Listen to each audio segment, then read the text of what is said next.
Ladies and gentlemen, welcome to another MPJ Rock Show from me, Nigel Matthews, and my rock on crew, William, Simon, Paul, and Trish. Hi, everybody. Good morning. Good morning. How are you all today? Oh, living the absolute dream. Yeah. Ready to rock, as they say. Ready to rock? Well, me and Trish are certainly ready to rock because we rocked on to Black Veil Brides last night, and they were in Southampton. They were terrific, but not as terrific as their support band, Lilith Czar. What a new name. Watch out for that name, guys. Check out her album. It was awesome.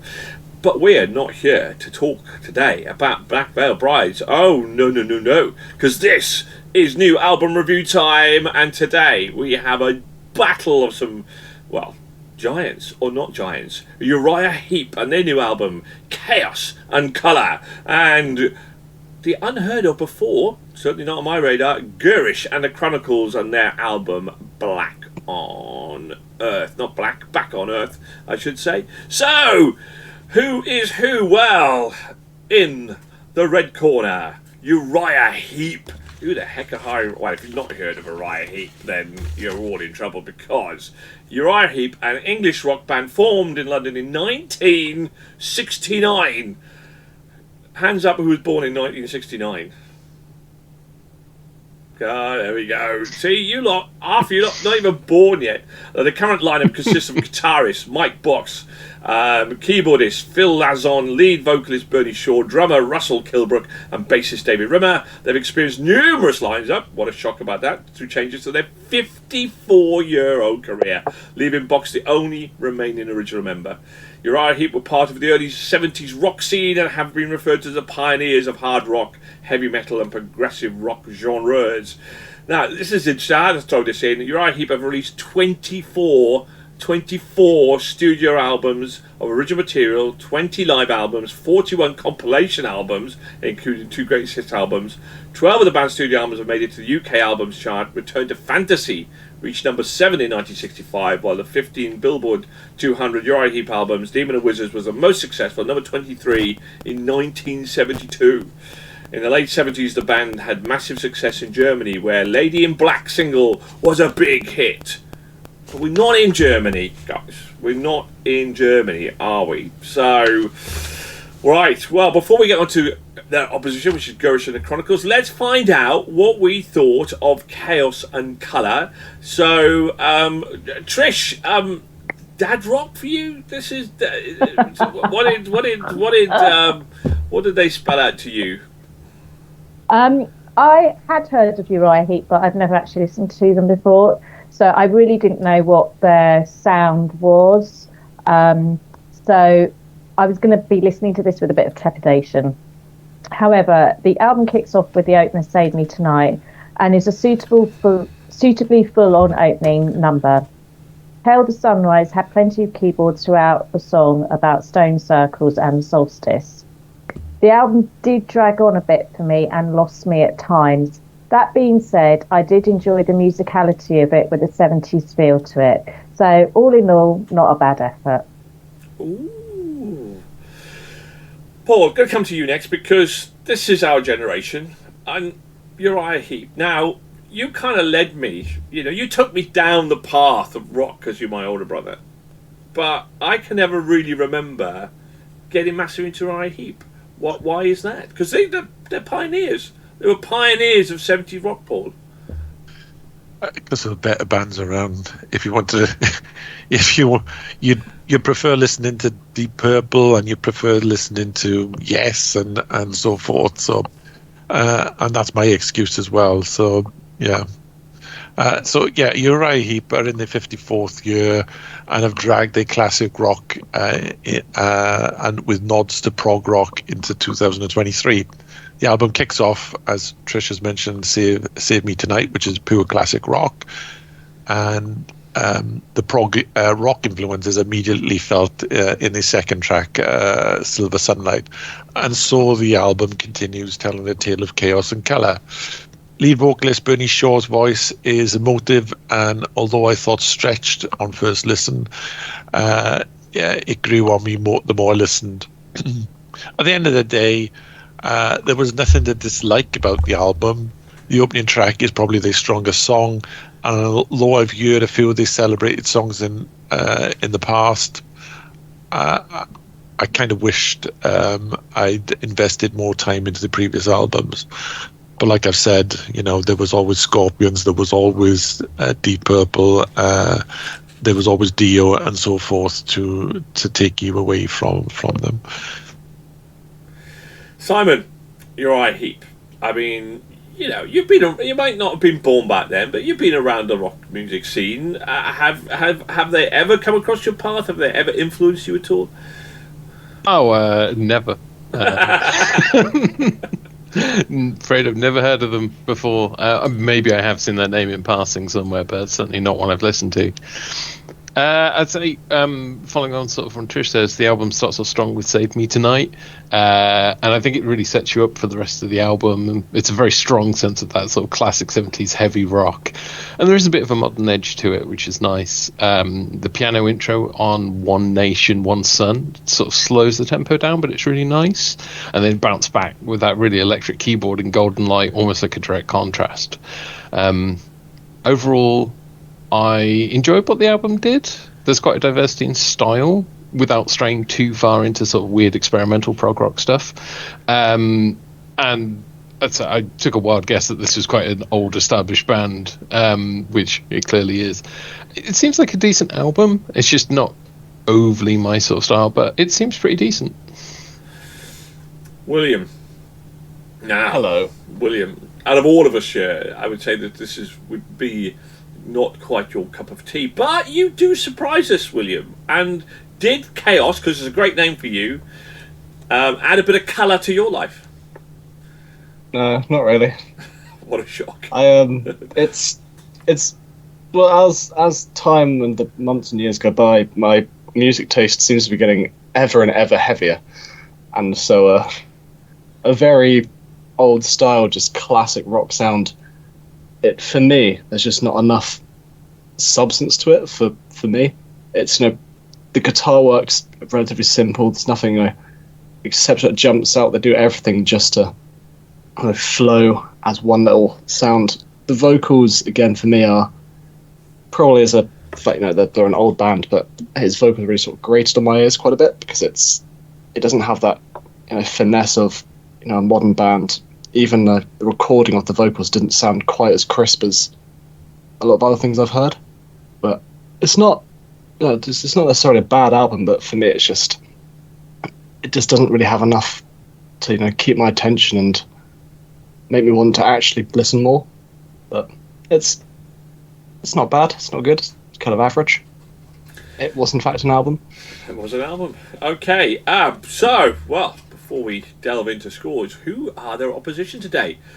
So, new kids on the block, are they going to take on the old war horses and take them on full on? We are talking about Girish and the Chronicles. In the blue corner, known as GATC. I love the fact that it says known as GACT or GATC. I mean, you can't abbreviate it. It doesn't. GATC isn't. You can't abbreviate it. Okay, other than say, you might as well just say Girish and the Chronicles. Sorry, just thought I'd throw that in. It's an Indian rock band, okay, from Gangtok Sikkim, formed in 2009 by vocalist Girish Pradham. By the way, Trish. I tell you what, I've got a rock and roll hangover. Was my opinion about right? The master's not giving his opinion about Uriah Heep. We don't need it. We'll carry on. Oh yeah, we just carry on. But God's sake, rock and roll hangover, concert hangover. What do I think about? I'm kind of going along with you guys. It definitely had a 70s kind of feel to it, but with that more, it definitely upbeat. But for me, it was definitely Deep Purple influence, highly influenced of Deep Purple, the electric keyboards, and I've got to say his voice. It sounded quite similar. No, maybe that's wrong. I felt the similarity between him and Gillan. I think at times, anyway, just at times. But that was maybe influenced by that electric keyboard, where there's obvious parallels that you can have to Deep Purple. It's blatantly obvious from that side of things as well. And I thought it was solid. I enjoyed the album. I don't think anything really. There wasn't any particular, apart from the opening track. You're right. Didn't really stand out for me, but across the board as an album, I enjoyed it. It was okay, without me going, oh my god, wow, I've got to go and listen to it again and again and again. But if it was on, I would definitely listen to it. I think it was a solid effort. I think that they definitely influenced by that 70s feel, but they did try to modern it up a little bit, and they added some stuff in there, and I think that's important. And I think actually they've got to be congratulated for that, because 24 albums later, you know. It's hard, isn't it, to kind of keep going in that way. So, but yeah, thoroughly enjoyable album. So there we go. But maybe I was excited about Girish and the Chronicles. So we'll start again.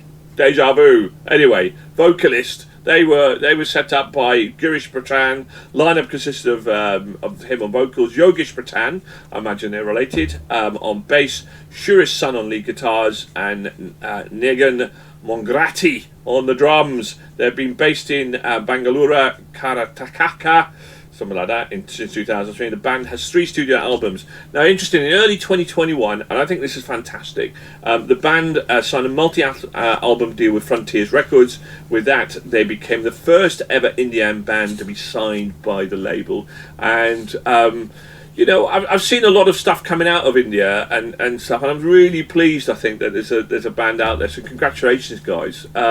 But was the album any good?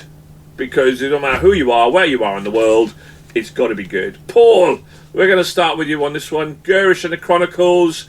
Was it any good?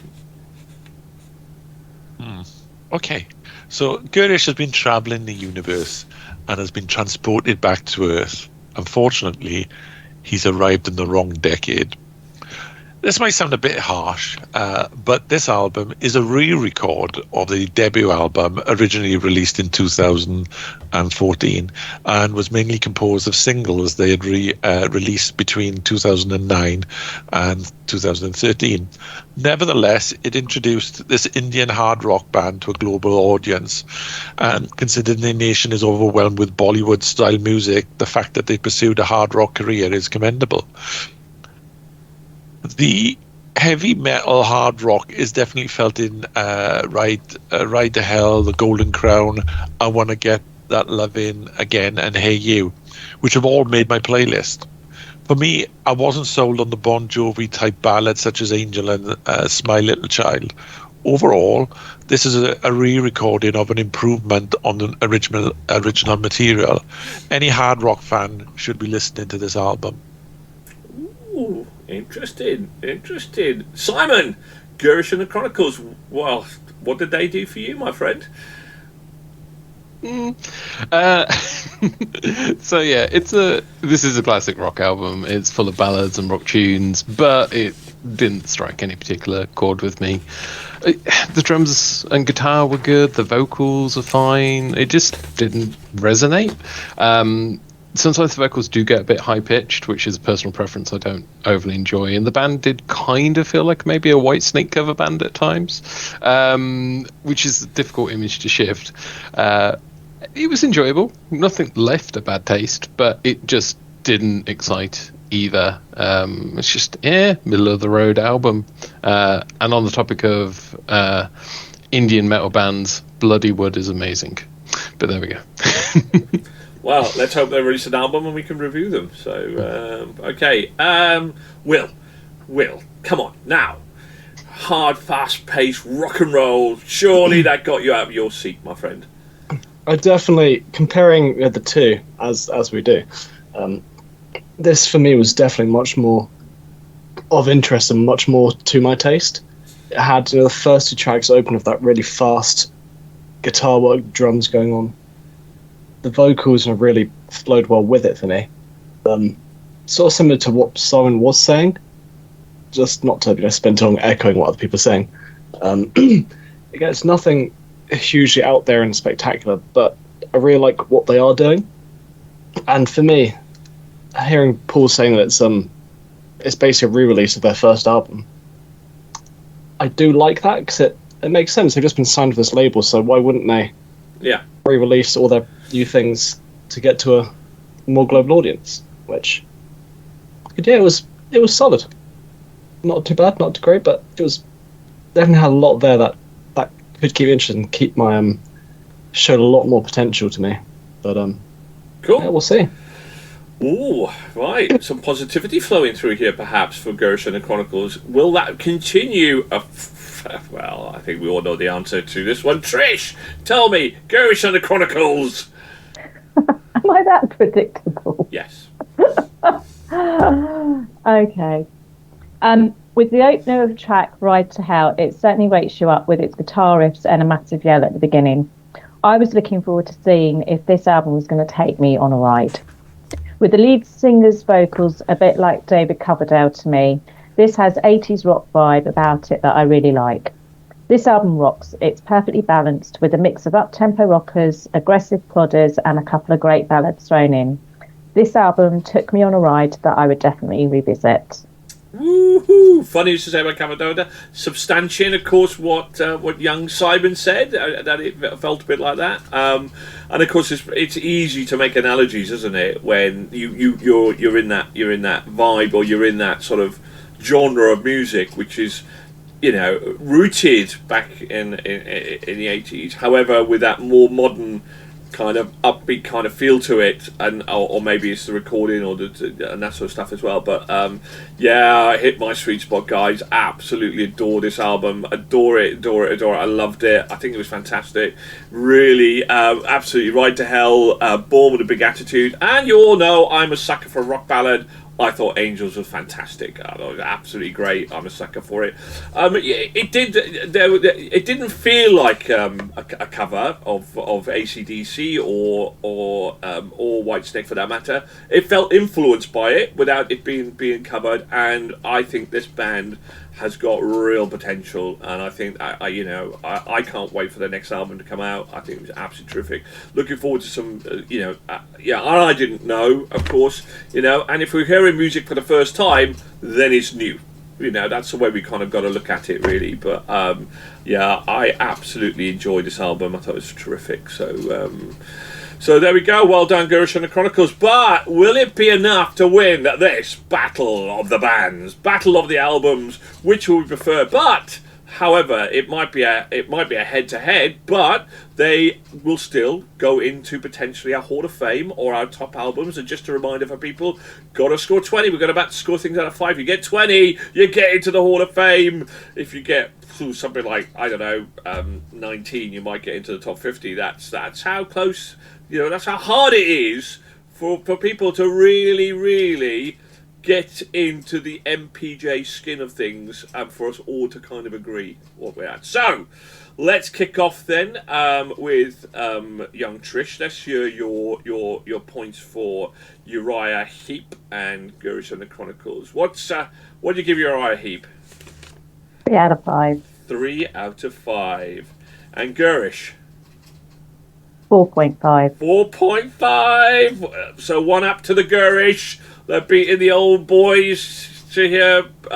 William, you're next. Let's hear your votes for Uriah Heep. First of all, 1.5. Oh, William, poor girl. Oh, and Girish. Should have made a better album.